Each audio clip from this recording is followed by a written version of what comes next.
Welcome to the Success Catalyst, the podcast where we explore the minds and methods of individuals who drive transformation and inspire change. I'm your host, Nina Robert, and today I have the pleasure of speaking with an exceptional guest, Fauzan Mawanda. Fauzan is a passionate educator and a certified leader by the Franklin Covey Foundation of the Seven Habits for Highly Effective People. With a wealth of experience in working with both teachers and children across primary educational levels, Fauzan has demonstrated a deep commitment to professional ethics and educational excellence. He is now the founder and chairman of the Independent Teen Coaching Initiative in Kampala, Uganda, an organization dedicated to mentoring and coaching young people. Through his initiative, Fauzan aims to provide the youth with the clarity and direction they need to shape brighter futures. His work in curriculum development, teacher training, and parenting programs has made him a respected figure in the educational landscape of Uganda and beyond. Fauzan's journey is one of dedication, passion, and relentless pursuit of empowering the next generation. And today, I am going to delve into his experiences, insights, and the principles that guide his work. So stay tuned. Welcome to the show, Fauzan. Thank you so much. Thank you so much. This is a great pleasure. Thank you for hosting me. I'm happy to have you here today, and I have prepared a few questions for you.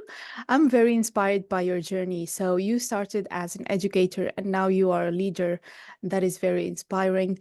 So, what initially drew you to the field of education, and how has your perspective on teaching and leadership evolved over the years? I I can say and I qualify to say that I was lucky to identify, to know what I wanted to do at quite an early age. Mm-hmm. Um, Taking you a bit back in time, I was in grade four, primary four, that's grade four.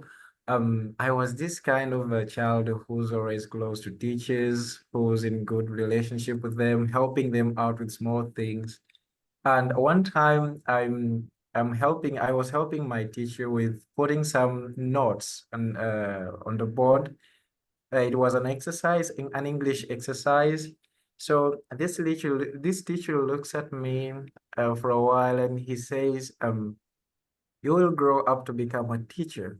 Oh, I actually didn't know why he said it, and actually the rest of the class laughed because the teacher doesn't make a lot of money, and we always have this perspective that we grow up to have a brighter future so we can be rich. yeah. But to me, it sounded noble, and I didn't actually react, though I didn't have a clear imagination, a clear uh, perception of how I would grow up to become and what I wanted to exactly be. But I had some hints. I felt it. But when he said it, he sounded a lot to be meaning it. It was deep from his heart. So I respected that and I took it from him that it's okay. If it is what I would be, then I would be. Mm-hmm. So later on in my high school, I started to observe some insights, some like the gaps that exist between school learning and the real experience in the real world. Like we were always told that go to school, have good grades, you will have a brighter future. I always ask myself, how does this work? You know, most times I'm inquisitive. Mm-hmm. It's it's not easy to tell me that this is like as it is, and I don't question why how does that happen? So one thing that I observed was there is a lot we are given in school. Like we have to, the aim is to perform well in all the subjects that you have to learn, right from the grade level, then to high school. So it is like the subjects that you perform best Yeah. determine the career you are to go into. Yes, that's right. Yes. And another fact to consider is um, our intellect in while answering to or while in the process to pass all these subjects we're given and the greater performance, our intellect is less put to work. I Mhm. mean, if we're doing exams and we're asked questions, there are answers that are expected from us, Yes, and and there is a marking guide for that. So you don't have to, you're not expected to go into another kind of line that you're not expected to be in. to Uh, follow. yes, to for exactly. Thank you for that. I appreciate. So that is one thing that I that bothered me. So that is one thing that's one insight I observed, like how really is this how do I what could I do or what can we do to bring this together, to bring our intellect, our reasoning into this. I was more of a reasoning person. I wasn't good at cramming, Hmm. and I loved physics so much. And let me tell you a little bit about that. How I came to love physics. We had a physics teacher. Yeah. He was at the same time director of studies. He was actually the deputy director of studies. Uh, Okay. I remember him so well. He was called Mr. Badru, Mr. Lubega Badru. He is now the head teacher he's now the head teacher at my former high school. He made this statement, and he told us one time when we were heading for exams, the end of year exams. I don't actually remember the year, but maybe that was year 2 or 3 in high school. He made this statement and he told us, your parents bring you here such that you can you perform well. Um, no, this is the way he made it. He said, your parents bring you to school because sooner or later you are going to have to look for money. Hmm. But it is easier to look for money using a pen than it is using your energy. So actually, he was defining the difference between white collar jobs and blue collar jobs. I think that was his point. I went on to consult him with more guidance, and later on he told us that sciences are more paying than arts. So go for sciences. Since a few people can manage to do sciences, that's why they are more paying than arts. And Hmm. these are the insights that I will never forget. So this curiosity made me to come closer to teachers, even those who were considered to be unapproachable, like they're strict and what. But to me, I had to do it. It was easy for me because I had this question behind me. Eventually, to cut the long story short, I started to learn about myself. I learned one thing, that I'm a quick learner and I'm good at understanding. I'm good when it comes to understanding facts. I need explanations how things happen than just cramming. That's where I found a challenge in mathematics, where mathematics has equations. So you have to, Abstract.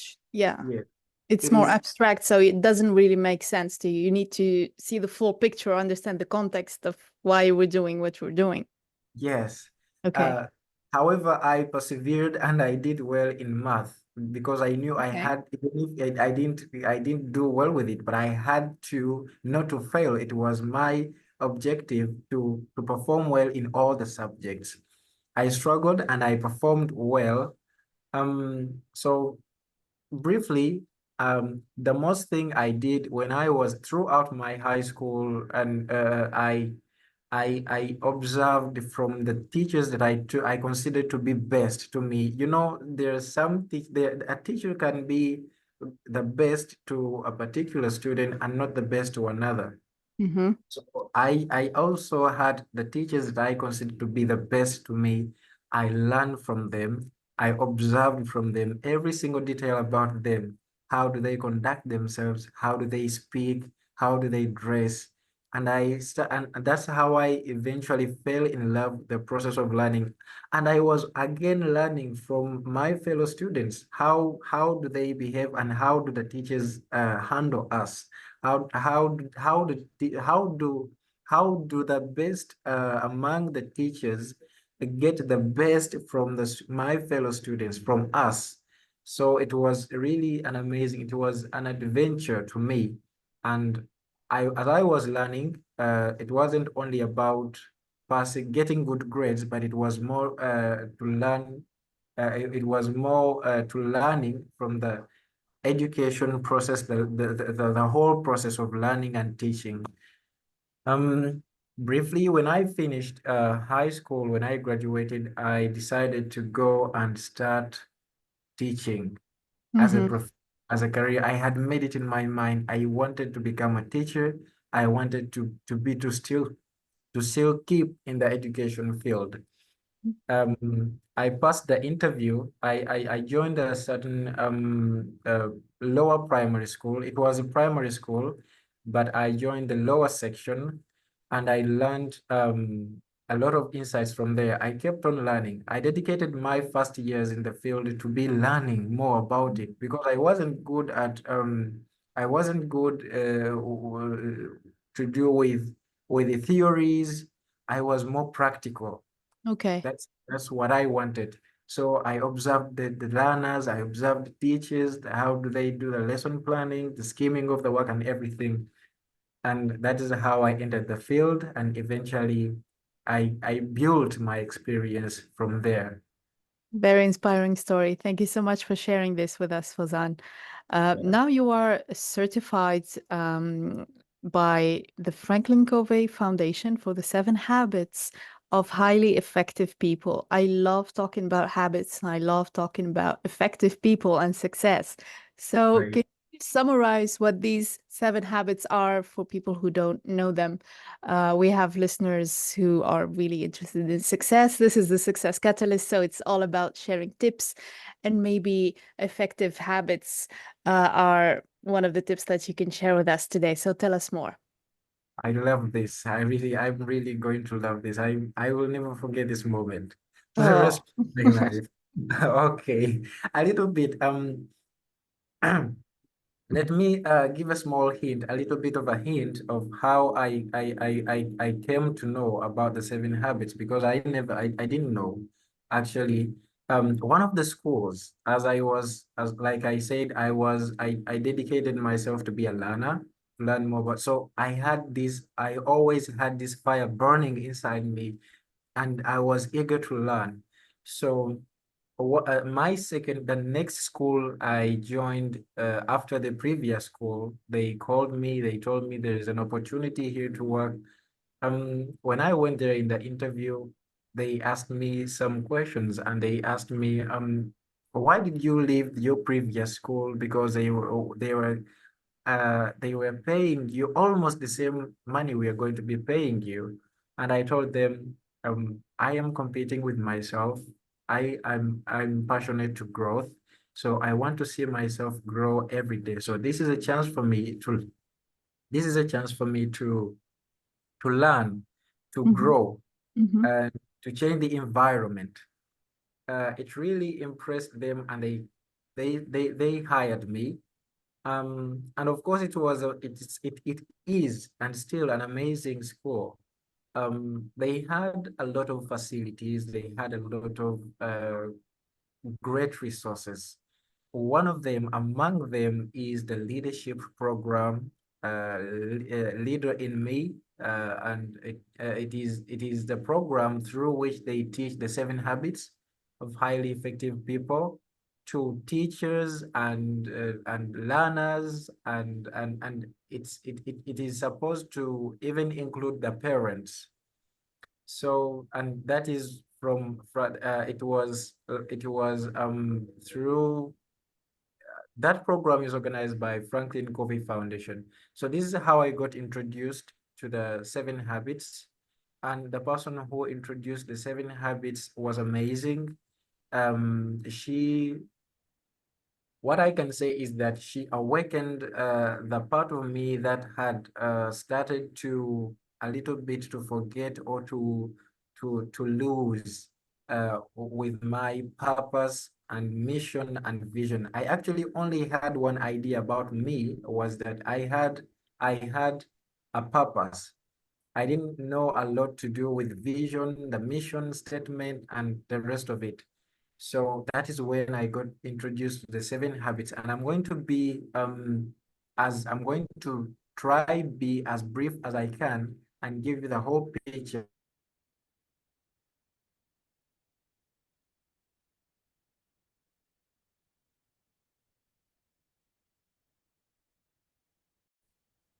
So the 7 habits are organized in a way that they specifically deal with growth. And here is the maturity continuum. The maturity continuum phrases or organizes us or represents to us that when we are young, we are dependent. And when we grow, we become independent. And most people actually stop there. They have the idea that when you're young, you're dependent, and when you grow, you are independent.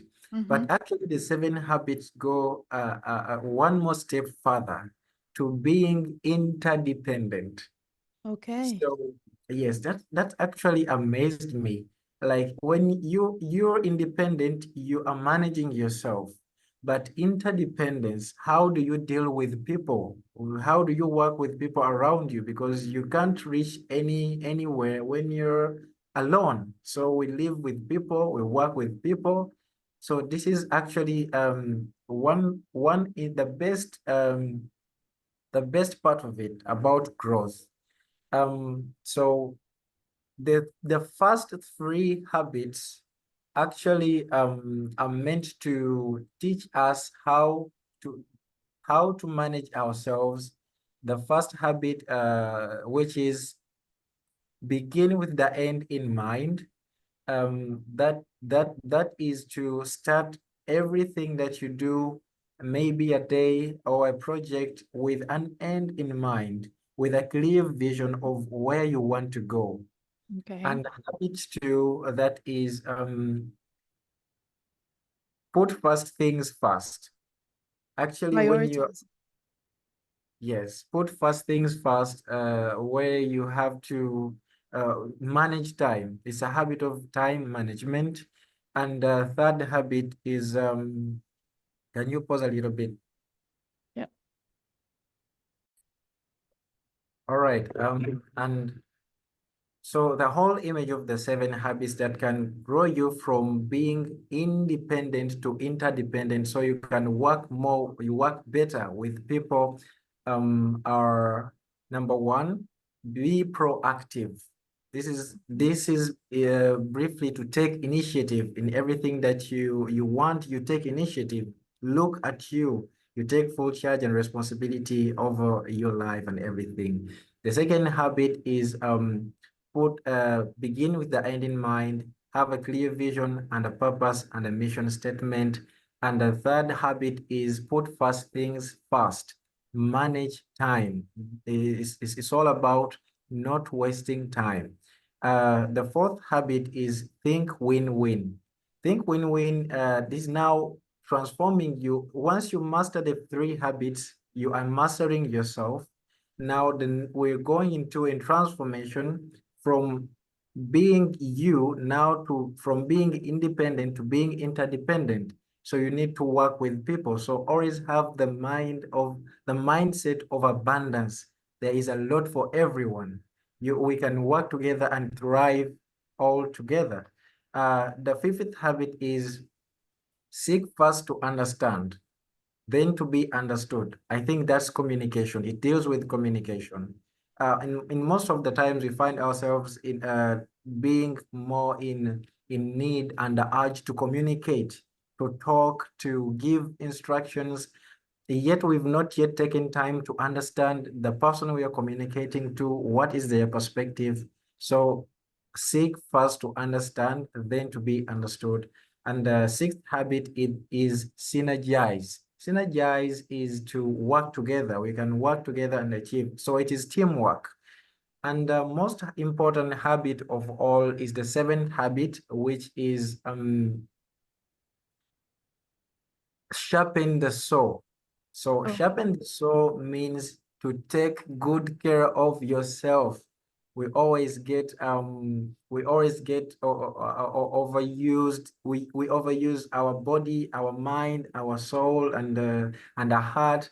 We don't get time for ourselves. So take time to rest so you can continue with working with people or anything that you're doing after you have renewed yourself. So it's a habit of self-renewal.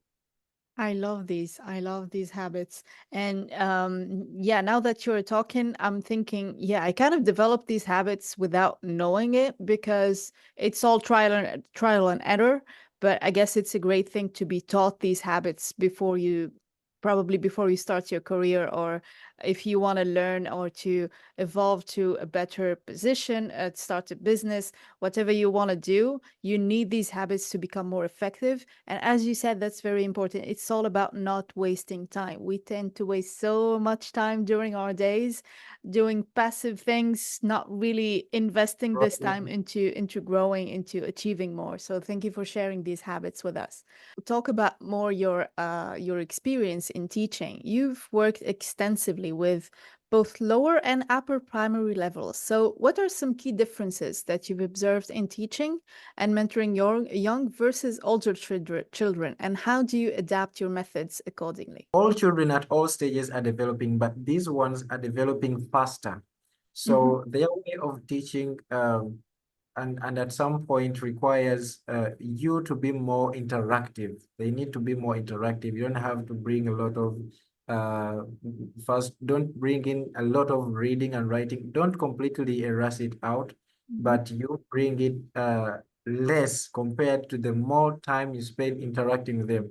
These Okay. learners are visual learners, auditory learners, and most importantly, they are kinesthetic. They learn by doing things. And when we look at children in upper primary, these ones more the best way to teach them, they need more of coaching, whereby you get them involved. The best method to use there is learner-centered method. Yet with lower primary children, you can direct, you tell them what to do, everything they are learning from you. So it is Okay. a full-time job with lower primary children because you have to be the person, you have to be the picture of what they are saying. They see what you do, they hear what you say, and they do what you have done by getting themselves involved, trying it out. That's why they're kinesthetic.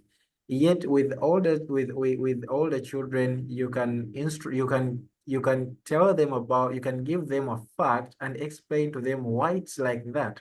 So that is the major difference. These ones mentor, direct, Mhm. and with older ones, uh, let them lead, pass on the leadership torch to them, let them initiate and get them involved in the whole process of their learning. You know, that's very interesting, especially for me, because I teach a lot about the subconscious mind and how at a young age we are like fully subconscious. It's like we don't really have a consciousness evolved enough for us to reason and to use our mental faculties and to perceive things and to decide for ourselves. So we're like maybe more passive. So we're mimicking what's in front of us. We're mimicking the parent, the teacher, the mentor, whoever is in front of us. We are listening to what they're saying. We can see what they're doing, and we'll end up mimicking what they're doing. But as we evolve, as we grow, we develop a consciousness, we develop mental habits, we develop certain traits of character. So we are able to make decisions, but we still need instructions. We're still in school, we still have a mentor, but this mentor would not um, we don't have to mimic exactly what they're doing anymore. Now we have our own character, we have our own habits, we maybe have our own ways to go around and do things, but we still need instructions. And these instructions are more of guidelines rather than this is exactly how to do things and you do exactly how I'm doing. Is that right? Did I get it right? That's exactly it. Okay. Yes. Very cool, very cool. Now I want to talk about mentorship. I know mentorship plays a crucial role in shaping young minds. So, can you tell us more about the importance of mentorship that you've seen probably for teenagers and how your organization approaches this responsibility? All right. Mentorship is like you have said, plays a vital role in the growth of any person, especially and I believe to me the most strategic age, the most strategic time for mentorship is the transformational age, where Mm, this child is transforming from being a child to becoming an adult. So reflecting back to me, when you reflect to my story, I had mentors, even though we didn't get into a bit of agreement that, you know, you're going to be my mentor. It was automatic. I learned from the teachers that taught me. I learned how they conduct themselves the best. I chose my mentors, and it has really done a great job for my growth and my journey to where I am today. How do we approach mentorship at ITCI, Independent Teen Coaching Initiative? Right now, we're conducting one-on-one sessions for both pre and teenagers. Uh, like I said, that the most strategic time that anybody would need a mentor is the transformational age. And we're also planning we're also planning to organize holiday seminars where we have these teens all meet up together, and we have leadership sessions. We bring to discuss and bring out the best of their abilities. We get out we touch the challenges they are having. Maybe some getting challenges with public speaking, uh, to deal with confidence and other issues in that line. Yes, so that's the arrangement, one-on-one coaching sessions and the holiday seminars. In your opinion, Fauzan, what are the most critical skills or mindsets that young people need to develop today to thrive in the future? And how does your initiative help them cultivate these skills? Wow, that's a great question. Um, Reflecting to me and our arrangement, where we focus, and that's exactly where we focus, is leadership skills. Today, children, young people, and even adults really need leadership skills uh, to know, so that they can be able to know how to use their mindset, how to use their the part to sorry how to work on their paradigms. You know, it all starts with the mind. What you have in the mind has a lot to do with your actions. Your mind, your thoughts become your actions, and your actions eventually bring you the results. Mhm. So leadership skills are the best skills that anybody needs to acquire, and that's where we are focusing. Um, Laying strategies, having the sense of a vision and purpose, so that you can commit to that. You can't commit to achieving a certain a certain project, when you don't know, when you don't have a clear vision and what exactly the result you want from it. So I conclude by saying leadership skills. And that is where exactly we are looking. We have designed a course, uh, and it works for parents and children, and also available for teachers. We just alternate a little bit to fit Mhm. the audience. Okay. And yes, and it's a leadership course to unlock your potential and as an individual. I will make sure to add your social media links in the description of the episode so that people can interact with you. I'm pretty sure what you're doing is so needed in this time because we need leadership and to develop mindset skills more than ever in young people. So I really appreciate what you're doing, and I want to know more about your plans for the future, your goals. So, what are your future plans for Independent Teen Coaching Initiative? And how do you envision the organization growing and evolving in the coming years? Thank you so much.